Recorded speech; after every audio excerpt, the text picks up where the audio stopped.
Diabetes mellitus es un conjunto de enfermedades que se caracterizan por hiperglucemia crónica debido a defectos en la secreción, defectos en la acción periférica o quizás las dos cosas, que es lo que vamos a explicar en el día de hoy.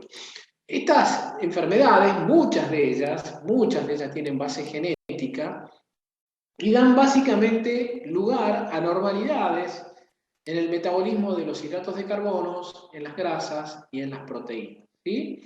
Entonces entendimos que esta es la definición de diabetes.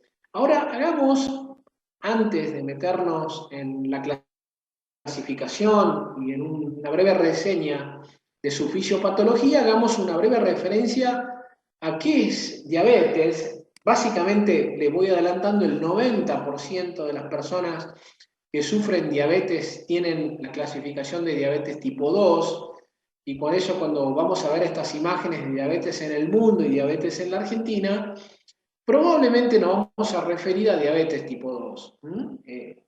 Pero bueno, el concepto es que diabetes, fíjense, acá están distribuidas en los distintos continentes, prevalece más o menos en América Latina un 8,3%, pero se estima que su proyección va a ser a casi el 10% de la población, ¿sí? Los Estados Unidos de Norteamérica y algo de México tienen una prevalencia más alta de diabetes mellitus, los europeos están un poquitito más bajos que nosotros, y el norte africano, fíjense, tienen casi 13-12%, ¿sí?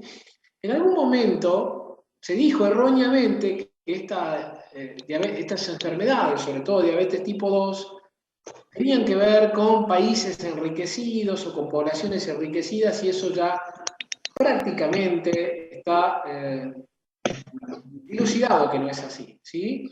Estas enfermedades cardiovasculares tienen mayor impacto y mayor prevalencia en los países socioeconómicos de ingresos bajos, y eso lo está mostrando cómo está Latinoamérica y cómo está el norte de África, ¿sí? Y algunas cosas, algunos países del Pacífico con una prevalencia arriba del 12 o del 11%, ¿sí? Entonces no tienen que ver con malos hábitos, sino o con ingresos socioeconómicos altos, quiero decir, sino más bien con hábitos, con carga genética, con hábitos alimentarios, con sedentarismo. El concepto también que quisiera transmitir el día de hoy es que diabetes mellitus se entrelaza fisiopatológicamente con muchas otras enfermedades metabólicas, como por ejemplo la hipertensión arterial, y probablemente encuentre conexiones con otras enfermedades, como por ejemplo la enfermedad de Alzheimer, la demencia, el infarto de miocardio, la aterosclerosis, ¿sí? Esto es también un gráfico parecido al anterior que muestra cómo va a ser la proyección en el mundo, lo dijimos recién. En América Latina probablemente de 26 millones de diabéticos que se conocen que existían en el 2017, pasemos a una prevalencia de 42 millones. Esto significa que va a aumentar casi 62% la población de personas con diabetes en América Latina, ¿sí? Ustedes ven ahí también los distintos gráficos, y esto refuerza el concepto. Fíjense en qué países o en qué continentes se va a ver más incrementada la prevalencia y tiene que ver con niveles socioeconómicos medios o bajos. Y no tanto con los europeos, que estiman un crecimiento para los próximos 20 años de solo el 16%, mientras nosotros el 62%, mientras 156% para los africanos, mientras el 84% para los países del sudeste asiático, ¿sí? Entonces, en aquellas poblaciones donde existe más prevalencia de hábitos no saludables, probablemente dietas inadecuadas, probablemente alta prevalencia de obesidad, sobrepeso, diabetes tipo 2 va a haber mucho más reflejado su impacto, ¿sí? Claramente es la pandemia que no contagia. En estos tiempos de pandemia donde los sistemas sanitarios han desplegado tanto esfuerzo y nos hemos puesto lo que hemos trabajado COVID a la vanguardia de cómo cuidar las poblaciones, esta pandemia que viene de muchísimos años atrás que tiene que ver con el crecimiento de las enfermedades crónicas no transmisibles. Chicos, por favor, los micrófonos, revisen quién los tiene abiertos. Me cuesta mucho poder seguir con la teoría así con ruidos desde sus conexiones.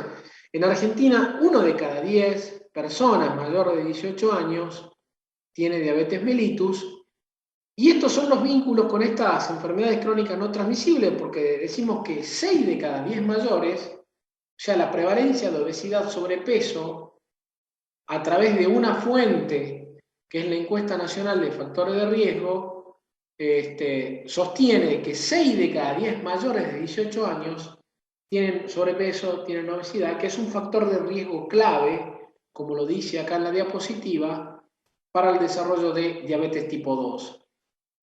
¿Cuáles son las buenas noticias? De alguna manera en esto es que el 60% de estos casos se pueden evitar con vida saludable, ¿sí? Y les muestro la próxima diapositiva, que ahora que hablemos estrictamente de Argentina, nosotros en el 2005, la encuesta nacional de factores de riesgo, para quien no lo saben, es una encuesta que se hace cada 4 años aproximadamente. Se saltó del 2013 al 2018, porque acá en el 2017 no se pudo hacer, pero finalmente se completó en el 2018, que investiga, en prácticamente todos los distritos nacionales, en sus respectivas provincias. Salta ha participado con más de 40.000 personas encuestadas, y nos van dando información de cómo se están moviendo epidemiológicamente las enfermedades crónicas no transmisibles también, ¿no?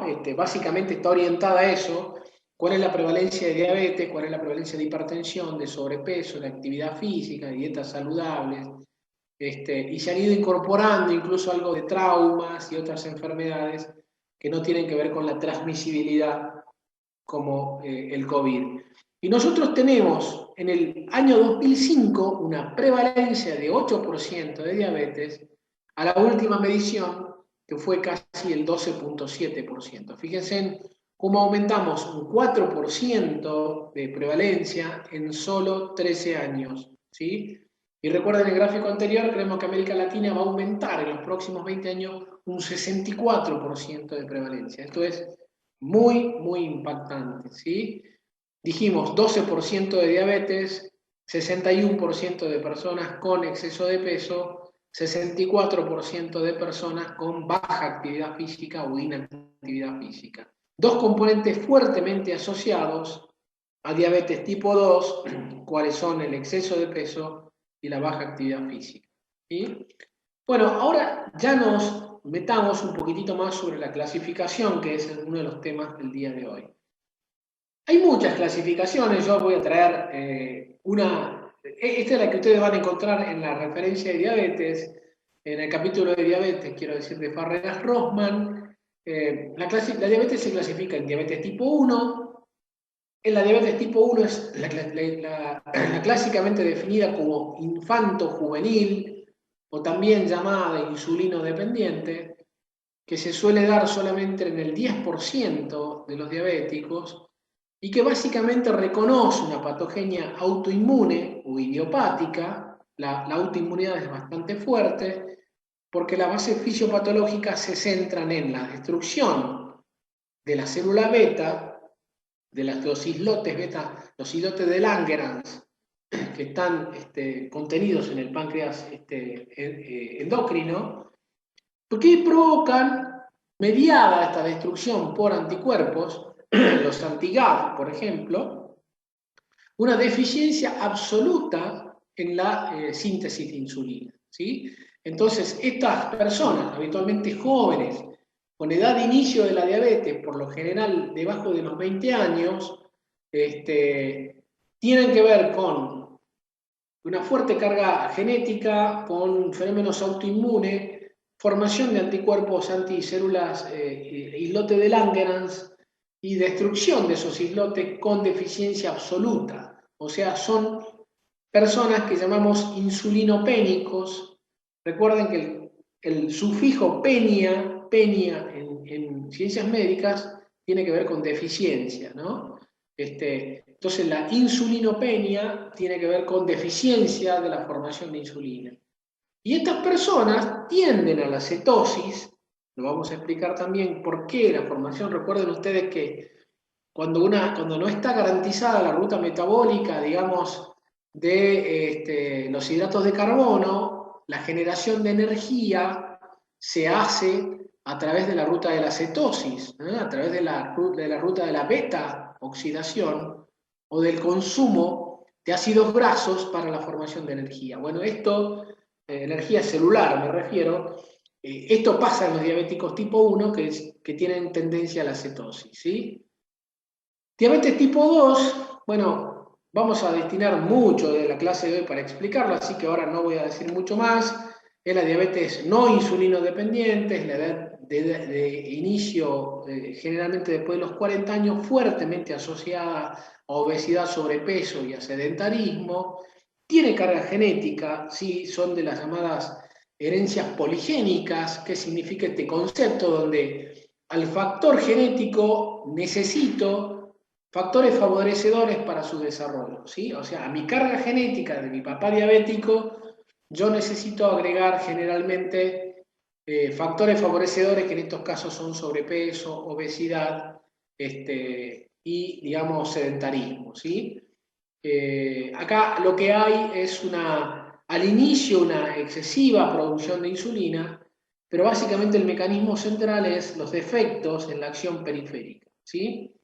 Después vamos a ver el concepto de fracaso de célula beta, porque estos pacientes, claro, como tienen una enfermedad crónica que los acompañará durante toda su vida, probablemente luego de 20 o 30 años, el islote pancreático también se agota y se transforman en diabéticos que requieren insulina, van al agotamiento o al fracaso de célula beta y se terminan convirtiendo en los llamados diabéticos insulino requirientes.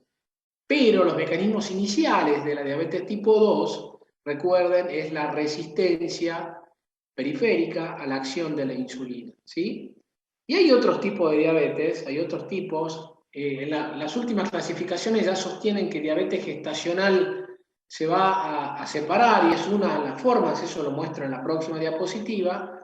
Y hay otros tipos de diabetes, porque yo dije al inicio de la clase que diabetes mellitus es un conjunto de enfermedades, ¿sí? Y estos otros tipos tienen que ver con defectos genéticos en células beta, con pancreatitis crónicas, con traumas, con cirugías pancreáticas, con enfermedades endocrinas, como por ejemplo la enfermedad de Cushing o los síndromes de Cushing, o la diabetes inducida por fármacos.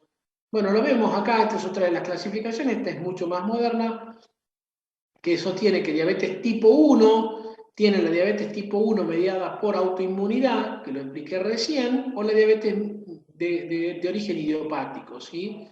La diabetes tipo 2, que va a ser prácticamente el motivo de nuestra clase el día de hoy, diabetes gestacional y otras formas atípicas, la diabetes mellitus tipo 2 propensa a la cetosis de inicio, o la diabetes con autoinmunidad latente del adulto llamado LADA, ¿sí? Hay otros síndromes, también llamado el síndrome MODY, de sus siglas en inglés, que es Maturity Onset Diabetes, que es la diabetes, digamos, tipo 1, o sea, la diabetes tipo 1, pero de edad de inicio en la edad adulta, ¿sí? O sea, diabetes tipo 1 de inicio en la madurez, si uno lo traduce literalmente del inglés, ¿sí? Es la forma autoinmune, pero que comienza no en etapas tempranas de la vida, sino también en edades más grandes del adulto. Eso no vamos a profundizar tanto.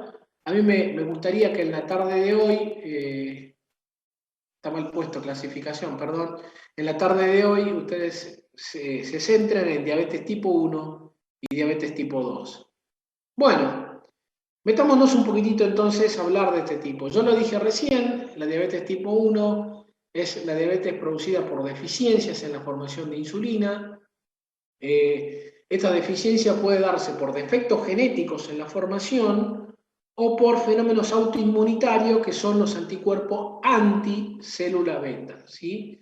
Estos anticuerpos anti-islote de Langerhans son los responsables. Recuerden, ahí nomás ustedes como buenos alumnos de fisiopatología se acordarán de los conceptos de hipersensibilidad.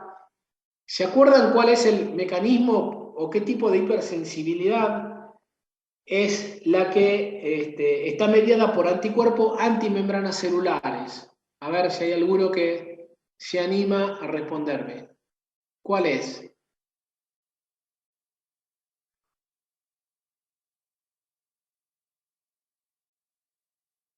¿Cuáles son? La hipersensibilidad tipo 2 es la mediada por anticuerpos que chocan contra las membranas celulares en estos casos, de las células pancreáticas, ¿sí? Entonces provocan fenómenos inflamatorios en el páncreas que llevan a la destrucción de los islotes de Langerhans y a la ausencia de la producción de insulina. Y la pregunta anterior es, ¿pero qué desencadena, ¿no? este trastorno inmunitario?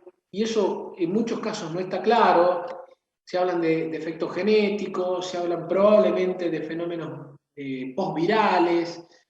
No está claro por qué algunas personas desarrollan entonces estos fenómenos autoinmunitarios y terminan generando los anticuerpos anti-islote de Langerhans. Lo cierto es que estas personas, entonces, que dije, comienzan la enfermedad en etapas tempranas de la vida, tienen tendencia a la cetosis, porque no tienen prácticamente insulina y llevan a la formación de cetoácidos, a la beta-oxidación como producción de energía celular, terminan teniendo diabetes tipo 1, ¿sí? Entonces, edad de inicio temprana, deficiencia absoluta de insulina, fenómenos genéticos o autoinmunitarios contra las células, los islotes de Langerhans, las células beta del páncreas. No es así la diabetes tipo 2. La diabetes tipo 2 que dije que es responsable entre el 85 al 90% de los diabéticos, tiene que ver con otros mecanismos. Ustedes tuvieron una excelente teoría dictada por María Eugenia, en la cual se explicó cómo la obesidad, ¿sí? Que era capaz de generar, ¿no es cierto?, fenómenos inflamatorios, el concepto de lipotoxicidad de los adipocitos, que se vuelven cada vez más insulinos resistentes, más grandes. Estos adipocitos generan fenómenos inflamatorios e interfieren en la acción periférica de la insulina, ¿sí?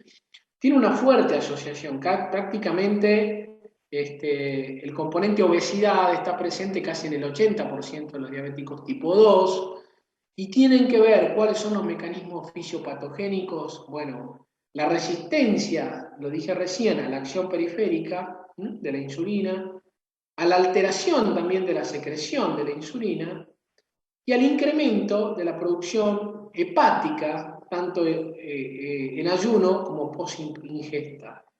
Estos conceptos nos gusta tomarlos en los exámenes, así que bien grabaditos, ¿sí? Resistencia a la acción periférica, alteraciones en la secreción y aumento en la producción hepática de glucosa, tanto en ayuno como post-ingesta, ¿sí? Después, bueno, hay otro tipo de diabetes, esta es la diabetes de la diabetes tipo MODY, que es la diabetes del adulto, pero de inicio juvenil, asociada a mutaciones en el gen de la insulina, y la diabetes gestacional, que ya hablaré más adelante algunos conceptos sobre esto. Revisemos un poquito la fisiopatología. Esta es una diapositiva que traje prestada de otro colega, docente, para que veamos cómo metabolizamos los hidratos de carbono y la glucosa en los individuos sanos, ¿sí? Nosotros sabemos que las células beta producen una hormona, insulina, que regula básicamente la desaparición de la glucosa en el plasma porque permite su ingreso, la glucosa, a través de cotransportadores a la célula, ¿sí? Este concepto lo tienen claro, me imagino que lo tienen claro de fisiología, lo revisaron con variogenia. También el mismo páncreas tiene, por otra parte, células alfa. Estas células alfa producen otra hormona que se llama glucagón o glucagón, pero que tiene una acción contrainsulínica, ¿sí? El glucagón incrementa la aparición, digamos, a través de la glucemia, incrementa la aparición de picos de glucemia a través de la producción hepática de glucosa, ¿sí? O sea, prácticamente el glucagón tiene una acción que contrarresta la acción periférica de la insulina. Yo estoy presentando todos los actores que participan en el metabolismo de la glucosa. Bueno, ¿de qué otra manera también regulamos la glucemia o la glucosa en el plasma? La regulamos a través del hígado. ¿Qué hace el hígado? Es el responsable de la producción de glucosa, la cual es a su vez regulada o controlada por un poco la acción de la insulina y la acción del glucagón. El estómago también participa en el metabolismo de los hidratos de carbono y la glucemia, particularmente con el vaciamiento gástrico. El vaciamiento gástrico controla los índices de aparición de los péptidos intestinales. Y el cerebro es el responsable de la señal de la saciedad y el control de la ingesta calórica. Sí, bueno, quiere decir que yo lo que quiero mostrar con esta diapositiva es que cuando nosotros metabolizamos glucosa, entramos a poner en juego todos estos mecanismos, ¿sí? La célula beta, que dije, produciendo hormona insulina, la cual regula la desaparición de la glucosa del plasma en la célula. El glucagón, que produce la producida por las células alfa del páncreas y regula la producción hepática de glucosa en estado de ayuno y en estado postprandial. El hígado como gran almacenador, digamos, y productor hepático de glucosa, pero también el estómago acelerando o retardando la velocidad del vaciamiento, el cerebro controlando la cantidad de ingesta alimenticia y también el intestino, se le reconoce cierta, digamos, participación en la homeostasis de la glucosa con unos péptidos que se llaman GLP-1, que tienen efectos glucorreguladores incluyendo la secreción de la insulina glucosa dependiente. Todos estos actores participan en la homeostasis de la glucosa. Bien, esto también lo deben haber visto en el TP pasado, en la teoría pasada. ¿Qué acciones le reconocemos a la insulina ya propiamente? Bueno, la insulina participa en el transporte de glucosa al interior de las células, particularmente el músculo y el tejido adiposo. Ayuda a la síntesis de neoglucógeno, que se llama glucogenogénesis en el hígado concretamente, y disminuye la gluconeogénesis, ¿sí? En los lípidos promueve la síntesis hepática de ácidos grasos, promueve el almacenamiento de los lípidos, aumenta el transporte al interior de los adipocitos, aumenta la conversión de ácidos grasos en triglicéridos, mantiene nuestras reservas lipídicas. Y la insulina también tiene cierta acción sobre las proteínas en el transporte de aminoácidos dentro de la célula, favoreciendo la síntesis de alguna proteína, ¿sí? Esto son las acciones periféricas. Sin duda que lo que más le reconocemos es el transporte de glucosa al interior del músculo, pero vean ustedes que no es la única acción que tiene la insulina. También, lo dije al inicio de la teoría, como diabetes mellitus impacta en el metabolismo de los glúcidos, pero también de los lípidos y de las proteínas. ¿Qué ocurre en la diabetes tipo 2? Bueno, ya estamos en diabetes tipo 2 exclusivamente. Yo mostraba los gráficos hace 2 placas atrás, cómo participaban cada uno de estos actores, y básicamente lo que ocurre, digamos, en el páncreas es una declinación progresiva de la función de las células beta, una disminución de la producción de insulina y una disminución de la primera fase de la respuesta insulínica. ¿Qué es lo que ocurre en la diabetes tipo 2? En el páncreas concretamente, nosotros vamos a un fenómeno que se llama de agotamiento de célula beta. Imaginemos que un diabético en la primera fase produce insulina y es más, probablemente lo produzca en exceso.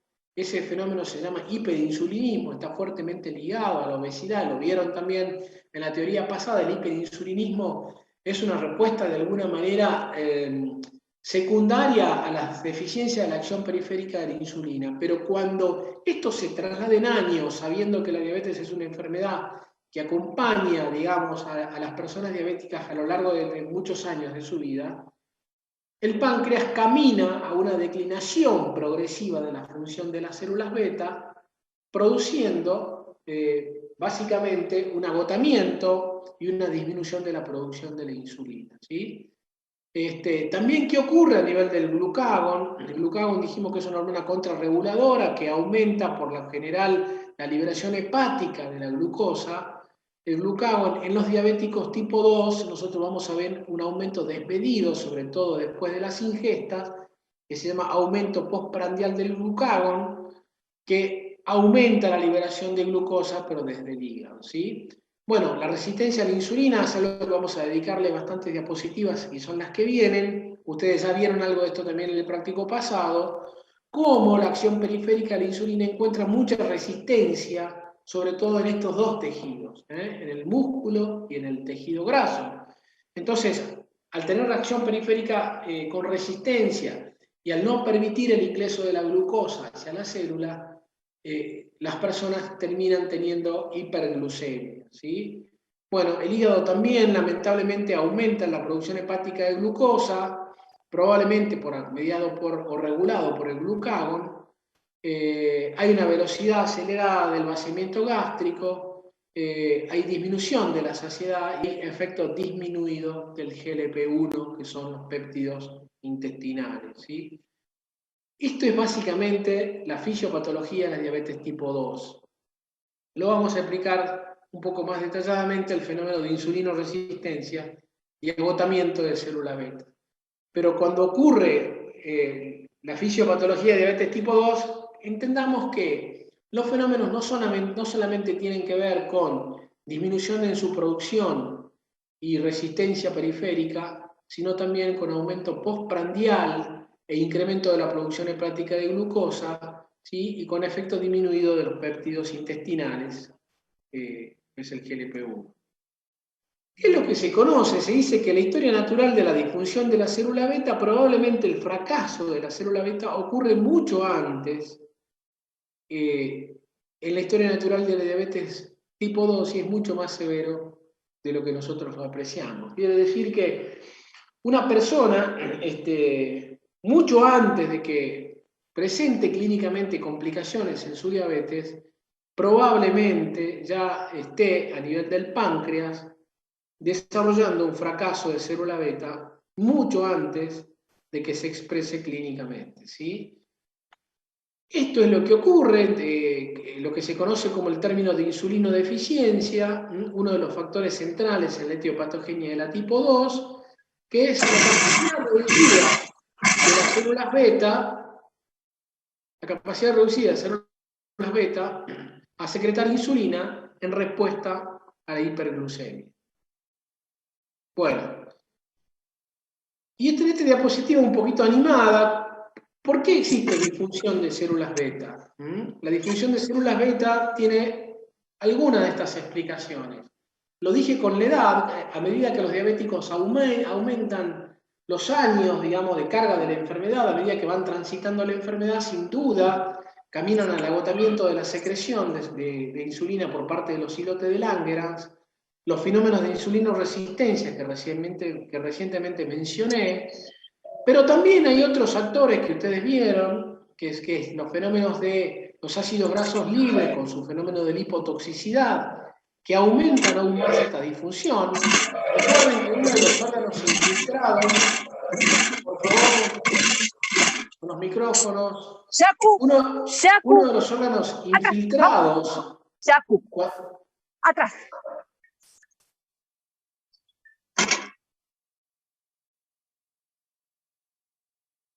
Decía, uno de los órganos infiltrados cuando exista obesidad y sobrepeso, sabemos que es el hígado, porque el hígado graso transita, digamos, estas fases, ¿no? De hígado graso no alcohólico, me refiero, hasta puede terminar en una cirrosis, pero los otros órganos que se infiltran es el páncreas y también el músculo, ¿sí? Entonces, la infiltración grasa del páncreas y la lipotoxicidad a través de sus ácidos grasos provoca también disfunción de célula beta, ¿sí?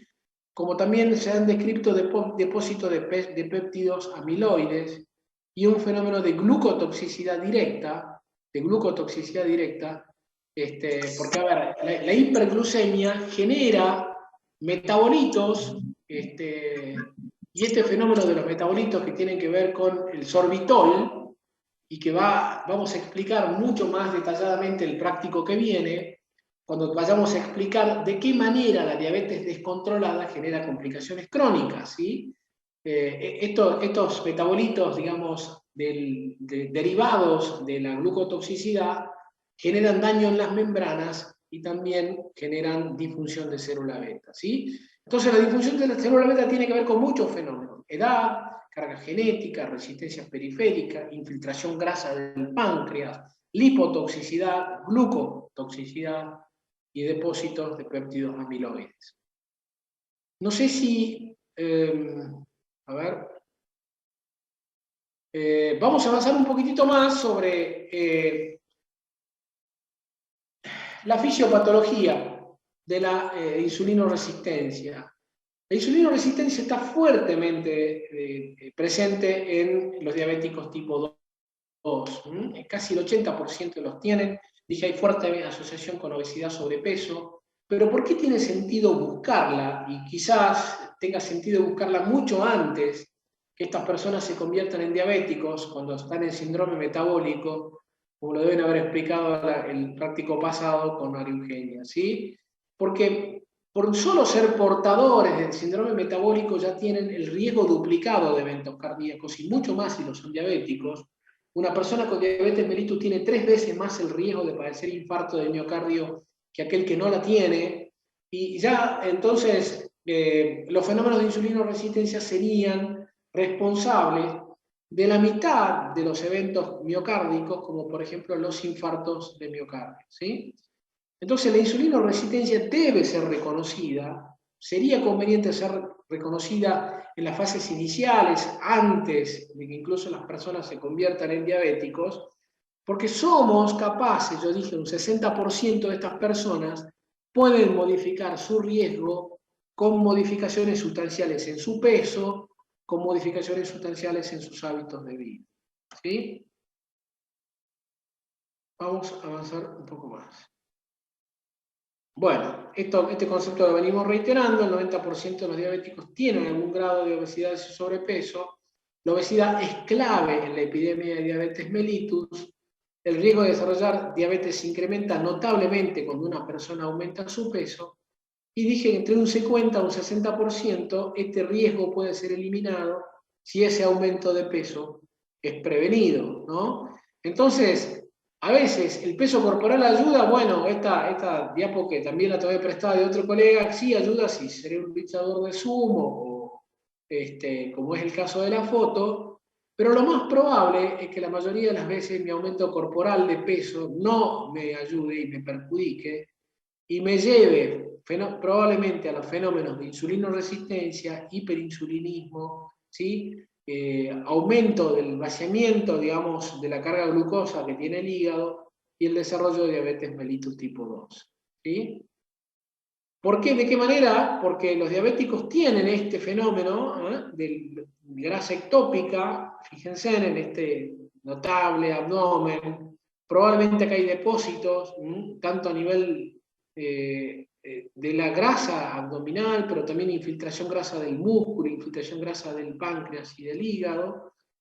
Y estos fenómenos, estas células adiposas que se depositan en forma ectópica, son muy disfuncionales, son más grandes, presentan trastornos en la producción de adipoquinas, llevan a estos fenómenos de resistencia a la insulina, inflamación, pero también hipercoagulabilidad, o sea, aumento de los fenómenos trombóticos que tienen las personas con diabetes, dislipemia y una enfermedad que va a aparecer dentro de 2 prácticos, que es la hipertensión. Entonces, mi concepto, chico, es cómo estas enfermedades se entrelazan, como yo dije, ¿no? Cuando uno habla de procesos inflamatorios, fenómenos de resistencia periférica, depósito de grasa ectópica, y probablemente expliquemos bastante el desarrollo de diabetes mellitus, pero nos estamos conectando con otras enfermedades, como por ejemplo la aterosclerosis, como por ejemplo la hipertensión arterial. Y dije también algunas enfermedades a las cuales no le encontrábamos conexión, pero en la última década sí se reconoce fuerte conexión, como por ejemplo la enfermedad de Alzheimer también, ¿sí? Entonces son enfermedades con rutas comunes que son las que estamos explicando. Como estos adipocitos, devenidos primero en preadipocitos, se convierten inicialmente de insulinos sensibles y muy respondedores a la acción periférica, pero cuando se hipertrofian y aumentan su tamaño, se convierten en más grandes y más insulinos resistentes y productores de todos estos fenómenos de la lipotoxicidad y los fenómenos inflamatorios periféricos. Bueno, no quiero repetir conceptos que seguramente ya vieron el práctico pasado también, pero ¿de qué manera los adipocitos provocan, digamos, tienen su acción secretoria? Bueno, acá tienen ustedes la cantidad de fenómenos inflamatorios que son responsables o se les ha adjudicado a los adipocitos, que tienen que ver con TNF, ¿no? Que es el factor de necrosis tumoral, con interleuquina, TMF-B, las adiponectinas, las leptinas, el PAI-1, que es el PAI-1, es el factor de estimulación, digamos, a la formación de fenómenos inflamatorios, muchos de ellos en el endotelio, y que terminan generando, digamos, fenómenos inflamatorios también en otros órganos, ¿sí? Bueno, esto es, fíjense ustedes cómo el tejido adiposo visceral promueve la insulina de resistencia, promueve los fenómenos inflamatorios, diabetes tipo 2, e incrementa la enfermedad cardiovascular, ¿sí? En el músculo, bajando la utilización de glucosa; en el hígado, aumentando la producción y el almacenamiento y su posterior liberación; en la célula beta del páncreas, dije, provocando disminución en su secreción; y a nivel del endotelio, provocando un fenómeno que se llama disfunción endotelial, que es perturbando claramente su función protectora, ¿sí? Bueno, un poco más de lo mismo, papel de los ácidos grasos libres y su ubicación para el desarrollo de la insulinoresistencia, ¿sí? Dijimos que tanto el músculo como el hígado se ven infiltrados, aumentando la grasa intrafibrilar y aumentando la acumulación de grasa en el hígado, ¿sí? Ustedes ven acá cómo estos fenómenos, digamos, de gluconeogénesis y disminución de la utilización periférica de la glucosa generan insulinoresistencia y enfermedad cardiovascular. Bueno, hagamos un pequeño respiro. Voy a dar después lugar a las preguntas. Hasta acá hemos tratado de desarrollar la fisiopatología de la diabetes tipo 2. 2 grandes fenómenos: insulinoresistencia, fenómenos inflamatorios periféricos, y después agotamiento de célula beta y disfunción de célula beta, ¿sí? ¿Cómo se diagnostica la diabetes? Está claro que nuestra materia no apunta al diagnóstico, pero es difícil despegar esta placa de la teoría, porque si hay una enfermedad que se diagnostica a través de un estudio sencillo, como es una medición de la glucosa en ayuna, es esta. Hay otras enfermedades en medicina o en ciencias médicas que su diagnóstico es una construcción. Por ejemplo, ¿cómo se diagnostica la insuficiencia cardíaca? Por poner en ejemplo uno de los prácticos que va a venir más adelante. Y probablemente el diagnóstico de insuficiencia cardíaca sea producto de sumar elementos diagnósticos, ¿no? El edema, la disnea, tener un elemento complementario como una ecografía cardíaca. Bueno, en diabetes mellitus el diagnóstico se sostiene prácticamente, si bien apoyado en síntomas que nos van a referir las personas, el diagnóstico es muy fuerte con pruebas de laboratorio. Nosotros decimos que una glucemia normal ronda entre los 60 a 100 miligramos, o 96 para otros autores, miligramos sobre decilitros. Que las personas que están entre 110 hasta 126 tienen lo que se llama glucosa alterada en ayuna, y que la diabetes mellitus se diagnostica en aquellas personas que tienen síntomas compatibles con diabetes, y lo vamos a ver en las próximas placas, más una medición de glucosa arriba de 200 en cualquier momento del día. Es decir, si yo pesquiso una persona que tiene 250, no me importa si es en ayuno, porque acá lo dice en cualquier momento del día, y además recabo que tiene síntomas compatibles con diabetes, en ese momento estoy autorizado a decir que esa persona es diabética, ¿sí? Entonces, síntomas compatibles más glucemia superior a 200 en cualquier momento del día, el primer criterio diagnóstico estaría ya prácticamente realizado. La otra es tener al menos 2 mediciones, esto debo poner, eso me falta agregar acá en esta diapositiva, de glucemia en ayuna. La glucemia en ayuna debe ser superior a 126, pero debo tener al menos 2 mediciones, ¿sí?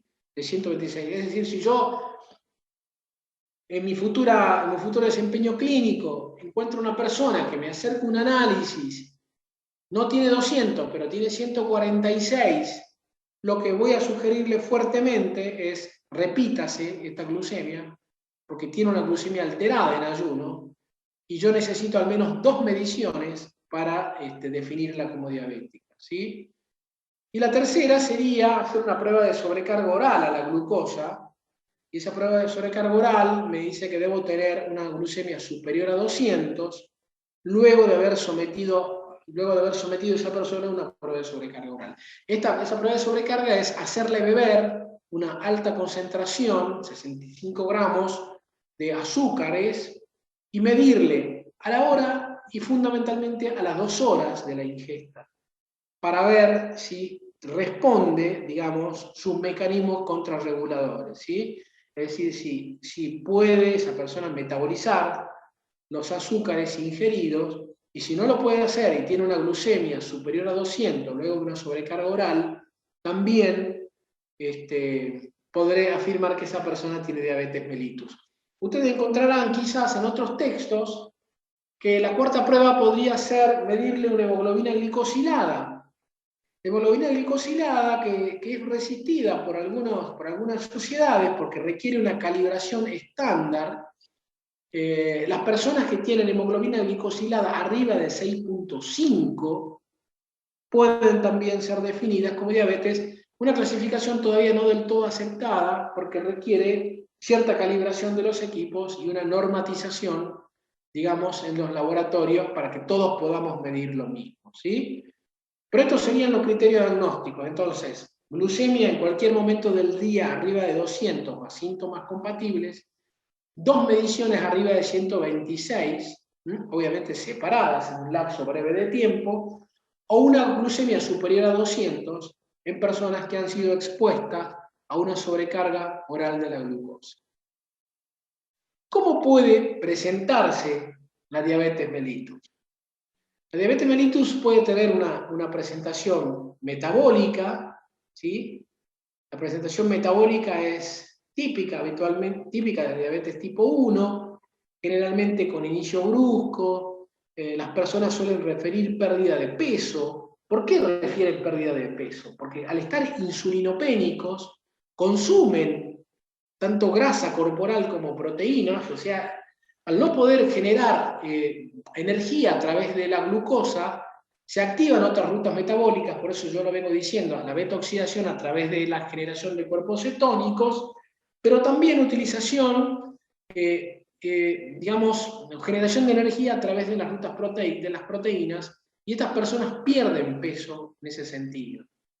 ¿Por qué se ponen poliúricos? Porque naturalmente la glucosa arriba de 200 genera aumento de la osmolaridad plasmática, Ustedes saben que mucho más si estas personas tienen 200, 300, 400 de glucemia, que son valores realmente muy altos, entonces aumenta la osmolaridad plasmática, la glucosa se pone osmóticamente muy activa y arrastra, ¿sí? Arrastra agua en los túbulos renales, ¿sí? Entonces tenemos personas que tienen diuresis osmótica, se llama así, por concentraciones elevadas de glucosa.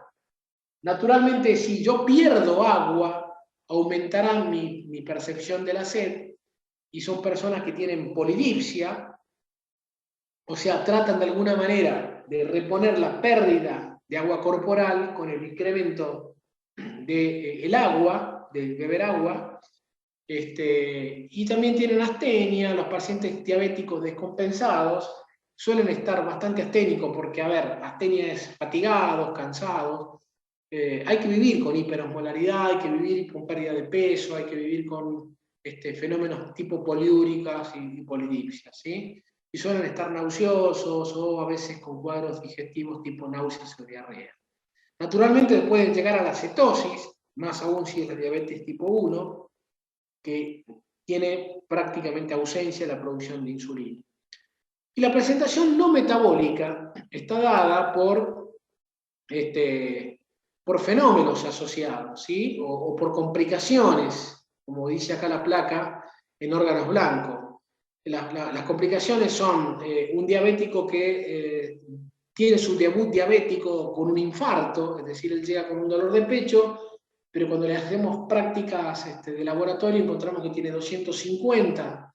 Recuerden, glucemia en cualquier momento del día arriba de 200, pero su debut ha sido con una complicación, como el infarto, o ha sido con una oclusión de una arteria de la pierna, o ha sido con una ACV, ¿sí? O ha sido con una crisis hipertensiva. Es decir, él llega a descubrir su enfermedad a través de las manifestaciones de órganos, ¿sí? A lo que le llamamos órganos blancos.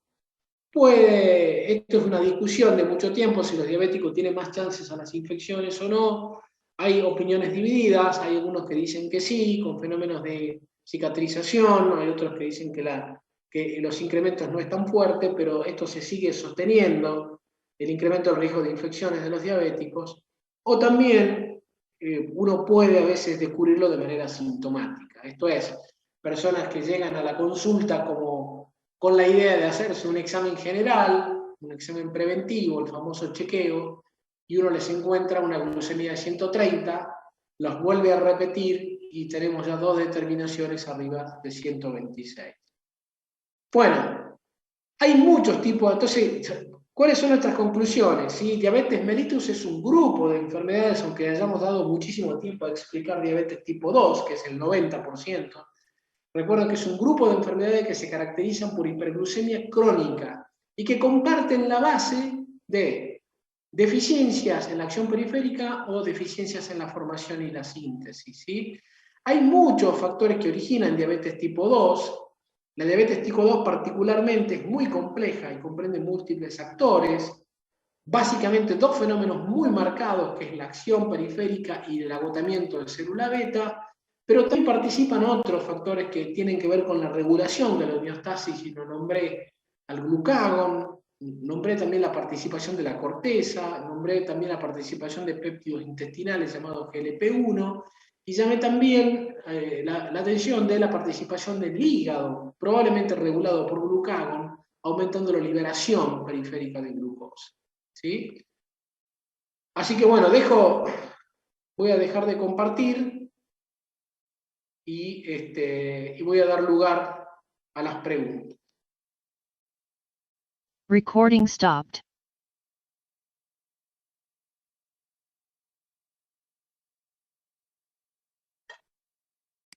Chicos, pueden hacerlo por el chat, pueden hacerlo con los micrófonos abiertos.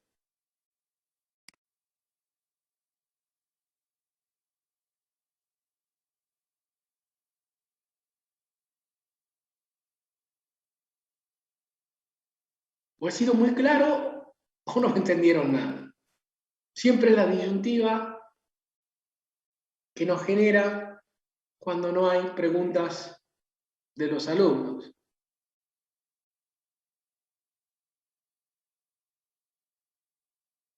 Bueno, Marcelo me pregunta, empezamos con la pregunta, gracias Marcelo por participar, ¿a qué se debe que los diabéticos pierdan visión? Bueno, te estás adelantando, este es el práctico que viene, la teoría que viene, porque vamos a hablar de complicaciones crónicas de la diabetes o complicaciones agudas también. Los diabéticos tienen, bueno, daño, ¿no? Algo insinué cuando te hablé de los fenómenos inflamatorios en membrana y sobre todo en el endotelio, tienen la capacidad de hacer daño tanto en la macrocirculación como en la microcirculación. Uno de los territorios muy comprometidos es la retina, ¿sí? Y en la retina se generan desde exudados, edema, hemorragias, fenómenos trombóticos, y esto es el motivo, básicamente, el desarrollo de una retinopatía diabética, es el motivo principal por la cual los diabéticos comprometen su visión, y de hecho que en el mundo desarrollado es una causa muy importante de ceguera. Yo diría, después de cataratas, es la segunda causa productora de ceguera en las personas, o sea, diabéticas, ¿no? Por lo tanto, nuestro consejo como agente de salud debe ser fuertemente, concurra, usted es diabético, concurra a un oftalmólogo a chequearse su retina, ¿sí?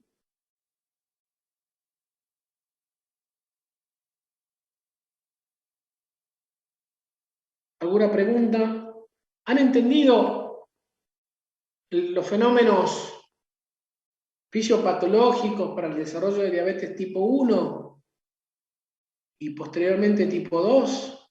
Quiero quedarme con esto, ¿verdad? Porque ese es básicamente el objetivo de esta clase, ¿sí? Tipo 1, fenómenos autoinmunitarios, codificación genética, anticuerpos anti-islote de Langerhans, deficiencias en la producción de insulina.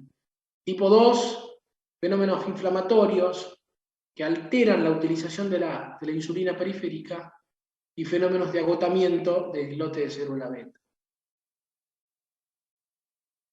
Otra pregunta que me hace Marcelo es, con respecto a las mediciones de glucemia, ¿en ayuno deben ser consecutivas o puede ser que la primera vez dé mayor de 126, la segunda normal y la tercera mayor de 126? Bueno, a ver, es interesante tu pregunta y yo los invito a que pensemos que el desarrollo de estas enfermedades crónicas no transmisibles, o sea, nadie, ¿no? Excepto en diabetes tipo 1, pero ni siquiera así creo que lo acepto, se convierte en diabético de un día para el otro.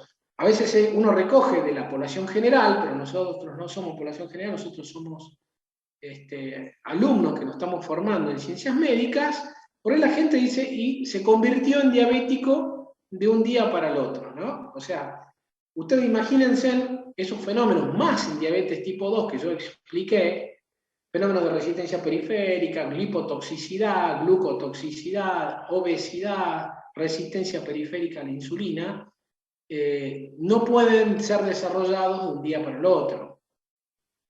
Entonces, ¿a qué voy? Quiero ir ahí a tu pregunta, Marcelo. Sí, pueden haber personas que vos charlás con ellos, le indicás una prueba de glucosa en ayunas, y la primera te viene arriba de 126 y la segunda te viene en 116. ¿Qué es eso? Vos decís, ¿qué es? La primera fue compatible con el diagnóstico de diabetes y la segunda medición no la pude confirmar, pero tampoco es normal. Bueno, ojo, estas personas están probablemente fisiopatológicamente desarrollando todos los fenómenos que les expliqué. Probablemente, si uno se ajusta a la definición, no podamos definirlo como diabético, porque no tengo dos pruebas arriba de 126, pero tampoco lo definiré como un sujeto normal. Probablemente estas personas estén en la clasificación de síndromes metabólicos, algunos lo llaman prediabéticos.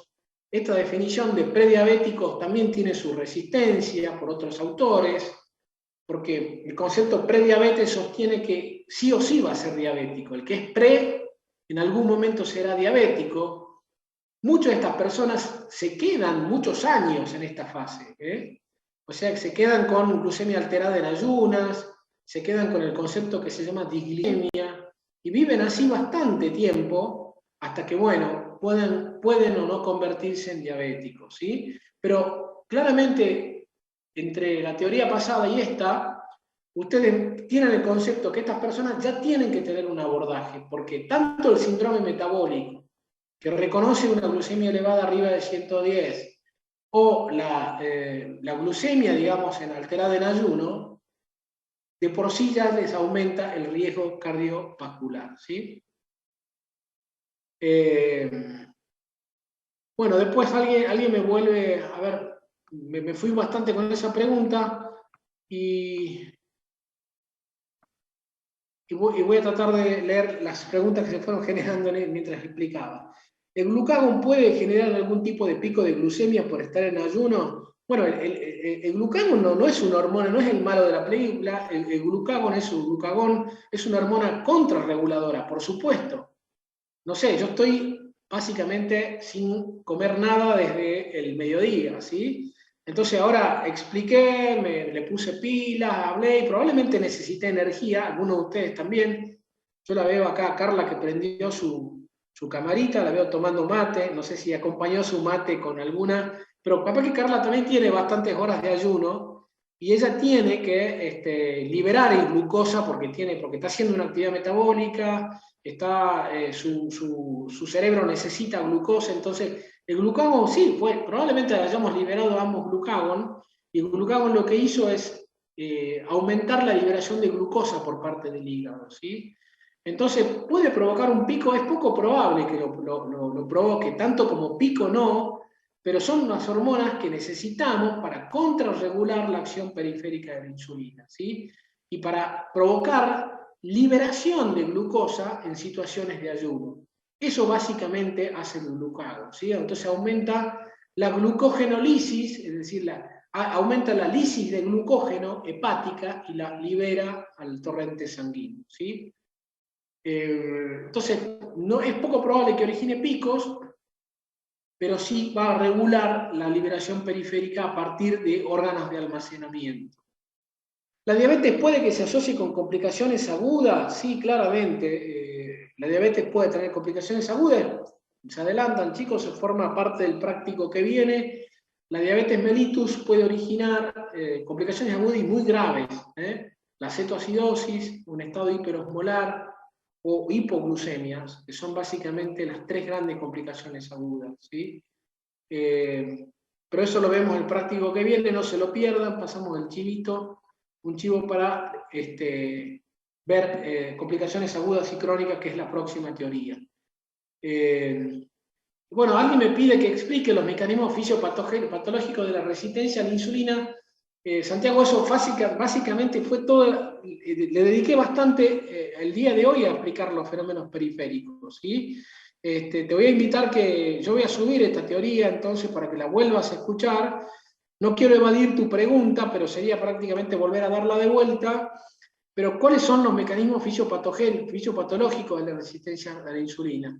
Yo expliqué, los mecanismos fisiopatológicos tienen que ver con los fenómenos inflamatorios que generan, digamos, algunos tejidos, como por ejemplo el tejido graso. El tejido graso genera entonces fenómenos inflamatorios que estos fenómenos inflamatorios se van a traducir en la alteración de la utilización de la insulina periférica, ¿sí? La grasa ectópica en los diabéticos es posible disminuirla claramente, y ahí creo que tenemos un rol nutricionistas y médicos. Claramente, cuando vos a un obeso le indicás, o a un persona con sobrepeso, una reducción del 10% de peso corporal, y eso está recontra demostrados en estudios de investigación, baja, digamos, los valores de glucemia en ayuno, baja su riesgo cardiovascular, baja al menos 10 milímetros de mercurio de la tensión arterial por estos conceptos de enfermedades entrelazadas. O sea, claramente es beneficiosa la reducción de peso, y ahí ustedes tienen un rol central, porque estos pacientes son derivados a los nutricionistas para que con reducciones significativas de peso las personas puedan controlar su riesgo cardiovascular e incluso notablemente controlen también su diabetes, ¿sí? ¿El estrés está asociado al desarrollo de diabetes? Bueno, sí, se reconoce que el estrés puede estar asociado, tiene mucho más fuerza de relación la obesidad, el sobrepeso y el sedentarismo, ¿no? Por los fenómenos que expliqué, digamos, de lipotoxicidad y acción periférica de la insulina. Pero pues se reconoce que el estrés está hoy siendo reconocido como los nuevos factores de riesgo cardiovasculares emergentes. Eso lo vamos a ver más cuando hablemos de hipertensión arterial e insuficiencia cardíaca. En caso de resistencia a la insulina, ¿qué pasa cuando hay un ayuno importante? No, bueno, el concepto de insulino resistencia, chicos, no tiene que ver con ponernos en ayuno, tiene que ver con los fenómenos de alteración de la utilización de la glucosa que se suelen dar en meses y probablemente en años, ¿no? O sea, entiendan que estos fenómenos de lipotoxicidad, depósito, infiltración grasa del páncreas, agotamiento de la secreción de la insulina, alteración de la resistencia periférica, se da en mucho tiempo, por eso yo decía en esa diapositiva, probablemente estos fenómenos ocurran en el páncreas, probablemente mucho antes de que una persona complique el desarrollo de su diabetes. O sea, no lo entendamos como que si yo me pongo en ayunas, mejoro la acción periférica de la insulina, ¿sí? Estos fenómenos periféricos se suelen dar en muchos meses de evolución y hacen que estas personas vivan esa transición de ser prediabéticos a diabéticos a veces en años o en meses, ¿sí? Si una persona diabética hace dieta estricta, hace ejercicio en forma regular, puede dejar de realizar controles diarios de glucosa, ¿cómo debería continuar haciéndolo por seguridad? Bueno, esto tiene que ver mucho con la terapéutica, ¿no? Los controles diarios de glucosa no están recomendados para todos los diabéticos, ¿sí? Los controles diarios de glucosa se recomiendan para diabéticos básicamente tipo 1 que se inyectan insulina. Ustedes han escuchado que los diabéticos tipo 1 son los que tienen deficiencia absoluta y como tienen deficiencia absoluta tienen que inyectarse la hormona que no producen. En este tipo de personas sí se controlan diariamente porque pueden tener grandes oscilaciones en los valores de glucemia, ¿sí? Y es más, probablemente usan dos tipos de insulina, usan insulinas lentas o análogos, o insulinas ultralentas que simulan un poquito la producción pancreática de insulina, y después tienen que usar insulinas rápidas para manejar el incremento de la hiperglucemia postprandial, o sea, de la hiperglucemia posterior a las ingestas. Entonces, yendo a tu pregunta, que no quiero meterme en terapéutica, probablemente nosotros recomendamos controles diarios a las personas que se inyectan, ¿sí? Ojo que hay diabéticos tipo 2 que se inyectan, ¿sí? Son los diabéticos tipo 2 ya insulino requirientes, los que hicieron agotamiento de célula beta, ¿sí? El resto de los diabéticos no requieren controles diarios, sus oscilaciones de glucosa no son tan tremendas, no pasan de 80 a 300, porque tienen todavía acción periférica de la insulina y tienen metabolismos contrarreguladores, es decir, recomendarle a un diabético obeso que se tome diariamente la glucemia en la fase inicial de su enfermedad probablemente sea un error. A estas personas vamos a recomendarles fuertemente reducción de peso, actividad física, dieta saludable y todo eso, ¿sí? Bueno, vamos cerrando ya las últimas preguntas. Las personas que están en un estado de reposo con respecto a la glucemia alta en ayunas, como te dijo, pueden estar mucho tiempo en estado de prediabetes. ¿Es posible que en el futuro ya no tengan diabetes? Yo interpreto que vos me preguntás si los sujetos prediabéticos, Marcelo, pueden no convertirse en diabéticos. Sí, es muy buena tu pregunta, y yo lo decía, esto hace que algunos autores cuestionen fuertemente la determinación de prediabéticos, porque si estas personas controlan los factores de riesgo, pueden pasar muchos años sin convertirse en diabéticos, ¿sí? Pero, ojo, que viven no te no nos alegremos solo por esto, ¿no? Yo dije que las personas con síndrome metabólico o con glucemia alterada en ayunas, ya por solo ser portadoras de esta situación, tienen un riesgo cardiovascular aumentado. O sea, nuestra respuesta como agentes de salud no sería, podemos felicitarlo, decir, mirá, te vengo controlando mucho tiempo, te mantenés en peso, no has mostrado progresión a la diabetes, pero sigamos ajustándonos a dieta, ejercicio, alimentación saludable, porque solo con esto vos ya sabés que tenés más chances de infarto y más chances de enfermedad cardiovascular. ¿Sí? Alguien con factor de riesgo como sedentarismo, consumo elevado de azúcar, pero hipoglucemia en las pruebas, significa un problema relacionado con diabetes. No entiendo la pregunta, Santiago. Porque son dos polos distintos. A ver, probablemente el sedentarismo y el consumo elevado de azúcar me generen estados de hiperglucemias.